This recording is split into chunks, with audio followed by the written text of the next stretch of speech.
but you hate, but they can't get past. Pretty face. All right, y'all. That's my girl.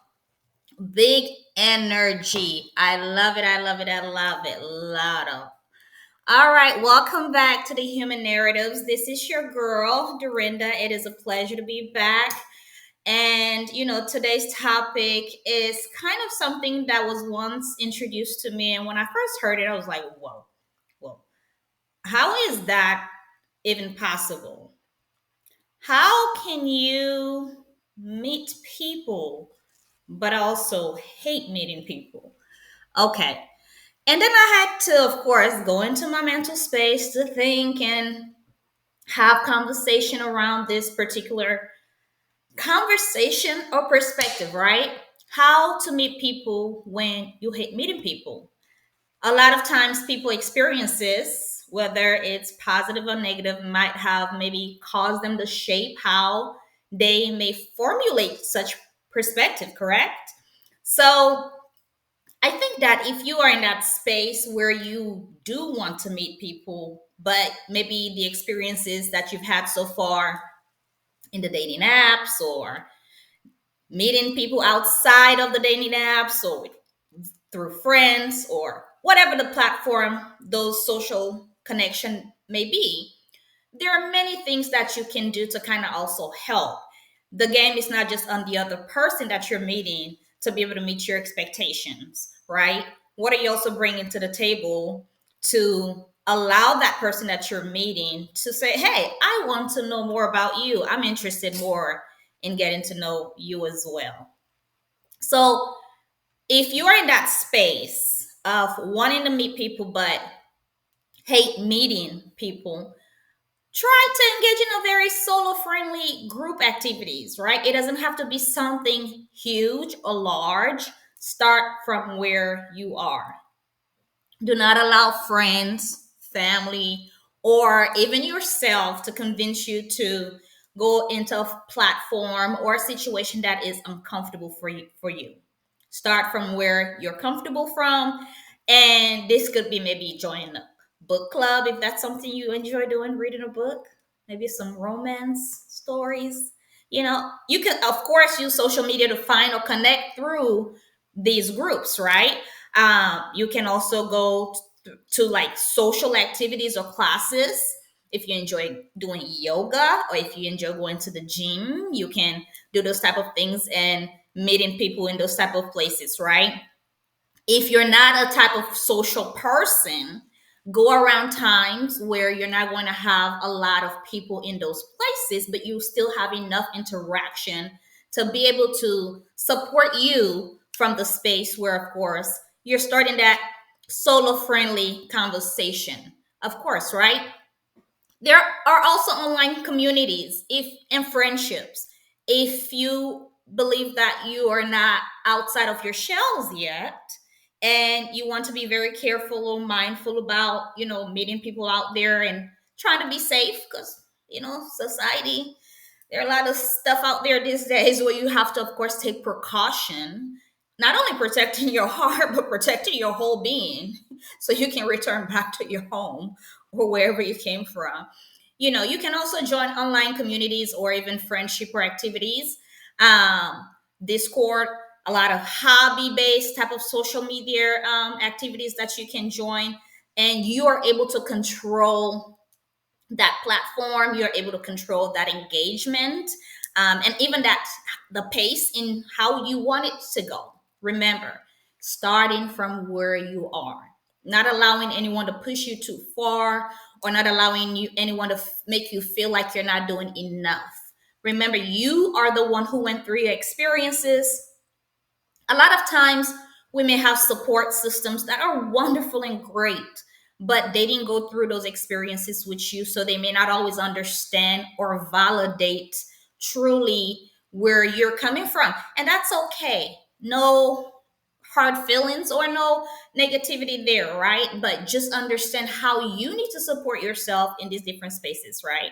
So another thing is, of course, leverage, right? What are some of your leverage or existing connection that you already have that you can maybe spice up? If that is a door that you can open. If it's a positive door, if it's a healthy door for you, or some people like toxic doors, right? He brings the best out of them. So whatever brings the best out of you, if that's the door, existing doors that you need to go through to build that connection again, then go ahead and being able to do so. Or you can even build newer and stronger bond with new people, as well, acquaintances and friends. And there's no pressure there. You get to go in the space or a pace that is more comfortable for you. And then make sure you try to at least intentionally try to connect one on one, in some way with someone, right? Even if it's not something that you do on a daily basis, because maybe, like you said, how do you meet people when you hate meeting people? So if that is your thing, maybe making it a goal to say, I will do this once a month or twice a month, but in a way where the interaction is not so far off. You don't get to feel the differences of the new changes that you're trying to implement in your life, right? So we want change, but we don't want to make the implement the changes so far off in time frame where we don't feel the change actually happen, right? So being mindful of that too. Another way we can do things is volunteering. There are a lot of places you can go to volunteer. It doesn't have to be like a large facilities or agencies. There are small community based places that you can go to volunteer doing something that you love. And you can also meet someone in those different areas that are passionate about the work that you're passionate about, and you can build connection through those type of missionary works, right? Giving back and just being able to find love in that space is beautiful as well, because that's also where you can find if someone is in alignment with the things that you want in life as well. And I mentioned earlier, social apps, those things are also available. A lot of dating apps that are out there that people can utilize and also work from the comfort of your space, where I believe some of the things that I've heard is where if you're not matching with someone, you know, you don't really have to open that box or door to interact if that's not someone you're interested in. If you see someone's picture or someone's come across your profile and you're not interested in that individual, that's completely okay. So you have a choice to kind of decide what you want and be honest about your discomfort, telling people what works or what doesn't work for you. That's okay. A lot of times people are not comfortable about communicating what their discomforts are in relationships earlier on or even in the dating phase. And then later on, that becomes a problem. So just being able to be honest, telling people, what is okay and what is not okay for you is going to be very important, as well. But when it comes to men egos, right? Okay, when it comes to dating, how do you measure up with dealing with like a man's ego and the capacity to be vulnerable? Like I've said before, I'm not a man, right? So this is just some perspective that I can maybe kind of communicate from, right? So, how can we balance ego and vulnerability for both gender, not just men, right? In the dating world. I think it's something that we often have to be mindful of is being able to understand that we are all safe spaces if we want to be that for each other, for the other person in a relationship, not just in romantic relationships but in also platonic relationships, right? So how do you balance not just the men ego, but how do we also balance the women ego, right? And how do we allow vulnerability in these spaces, so that we are able to commune in love, and we're able to commune even if we don't agree in love, to be able to compromise and have understanding. It's being able to create safe spaces and finding trust in that space, to be able to be open and have encouraging conversation, right? Without judgment. That is going to be very important in any relationship, right? Um, and I know a lot of times people are like, well, you judge in this way and that way. Now we can talk about that in different extent, but in this concept or in this idea of what I'm trying to express here is that in being able to balance that ego part of us as human and also being able to allow ourselves to be vulnerable, we have to be able to um, intentionally create that safe space for one another, right? Which can lead into us being able to have that honest, accepting conversation in those different spaces. And also being able to be honest about even our own self doubts in those spaces, our imperfections in those spaces, because guess what I said earlier, in being able to be vulnerable, right? Because you've been able to create the safe space for me, for this person, for us. Now I can come authentically as I am to be able to be who I am, and I can be able to express myself in such manner and be supported from that space. And it doesn't always have to be what you know I want, because if it's always what I want, that's a form of control, right?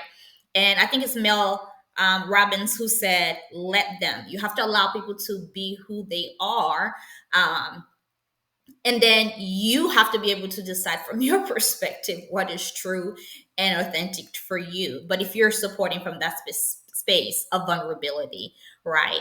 And also other things that one can also encourage when you're trying to balance that ego part and that vulnerability part of us as human, or vulnerability part of us as human, is being mindful, right? And being able to also self-reflect on some of the things that makes us not able to create that space for other people, right? And we can do those things for ourselves.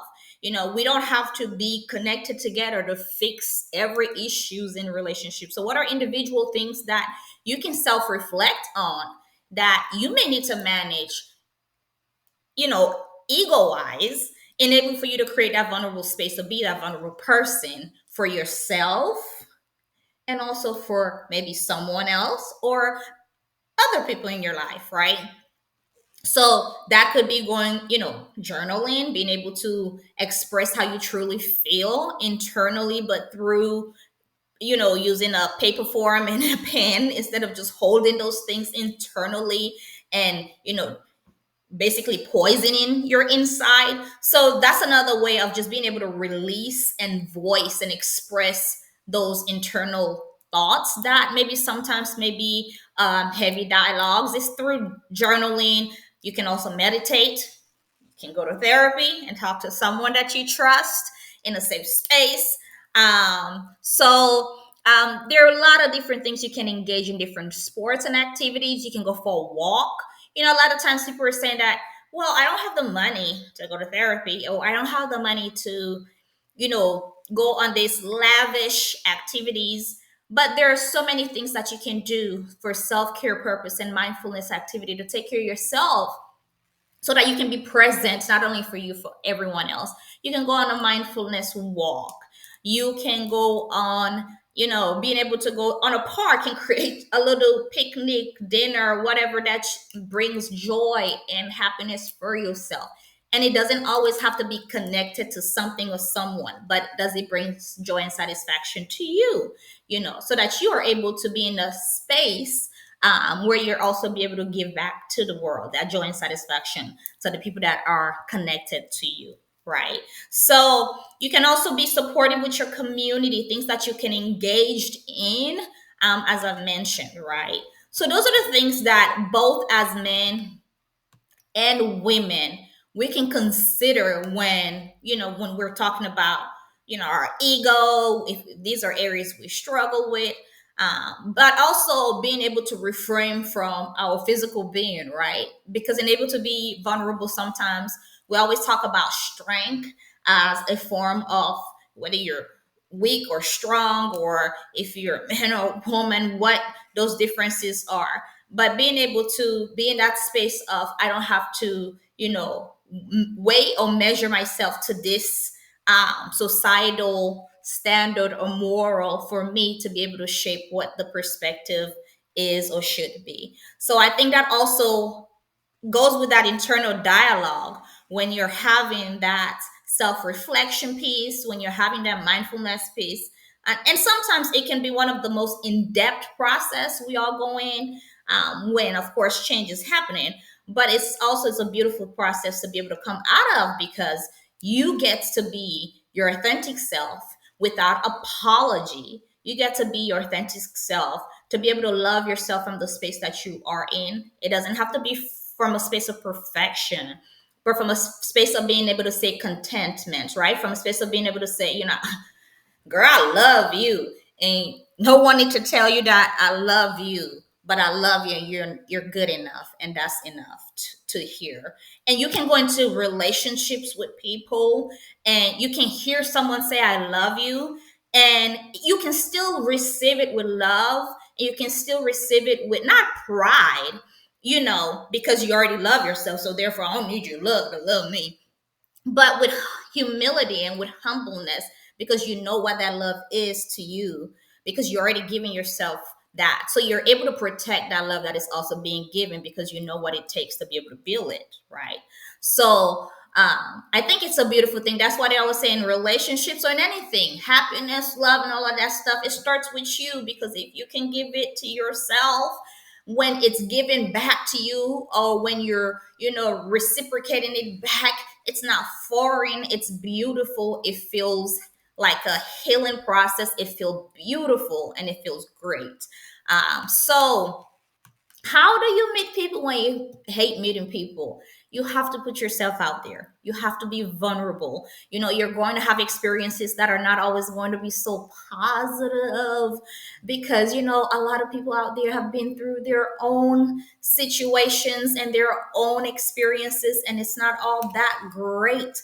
But there are some beautiful experiences, and that's so not great experiences, right? But if you keep making the opportunity to connect, if you keep making the opportunity to give yourself the chance, to meet someone, because you deserve it, eventually you're going to meet that one, that soulmate that you can connect with, that can be everlasting and that can be beautiful, right? So don't give up on the process.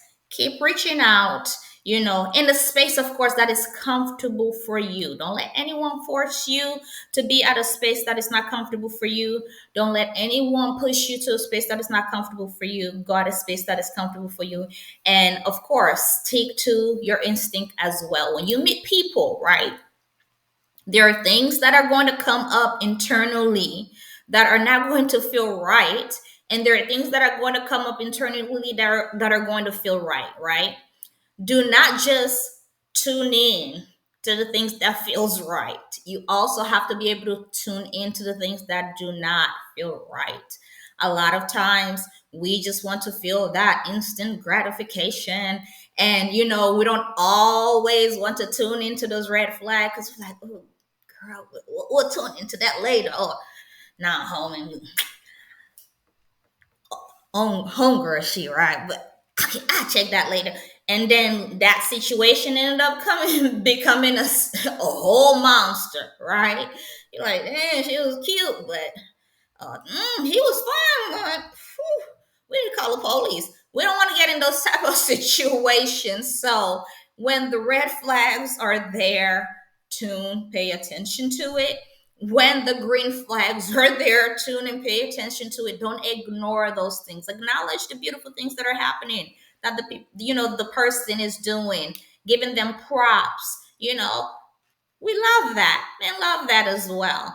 But if there are things that are coming up that doesn't look right, speak up, because it matters. Okay, it all matters. It all comes back in circle. But that is all I wanted to leave you up, guys, with today. Is just continue to be yourself, be your authentic self. Don't give up, and just let people know who you are and enjoy life, because it's beautiful. Don't let nobody stop you from enjoying it. And if someone did stop you from enjoying it, it's because you chose. You made a decision to stop.